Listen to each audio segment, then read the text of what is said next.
Sofa ini terlihat seperti sofa pada umumnya. Namun, sofa ini dibuat dari botol plastik bekas tak terpakai. Sofa dari botol plastik ini merupakan inovasi sebuah keluarga di Palembang. Untuk membuatnya, botol plastik dipotong menjadi dua bagian. Kemudian, bagian bawahnya diambil. Kumpulan potongan botol lalu dirangkai berbentuk bulat sesuai ukuran yang diinginkan. Lalu rangkaian tersebut diberi kayu lapis di bagian atas dan bawahnya dan ditempel busa. Rangkaian yang sudah rapi tersebut dibungkus menggunakan kain sofa.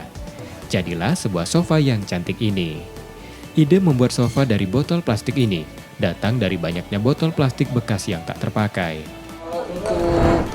Untuk berapa lamanya ini tergantung mas, kita nih kendalanya di modal sebenarnya mas. Kendala kalau semua lengkap itu 2-3 hari selesai. Tingkat kesulitan tuh sebenarnya nggak ada mas ya.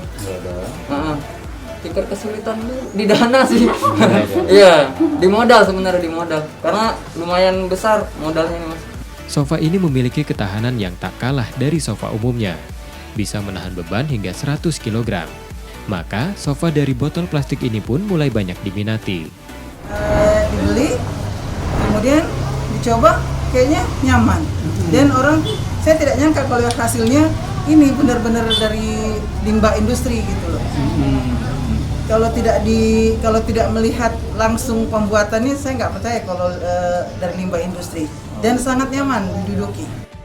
Botol plastik yang awalnya tak terpakai, kini berubah jadi produk dengan daya jual tinggi. Satu set sofa dari botol plastik ini dijual seharga 1,5 hingga 2,5 juta rupiah. Apakah Anda tertarik? Nur Muhammad, Kompas TV, Palembang.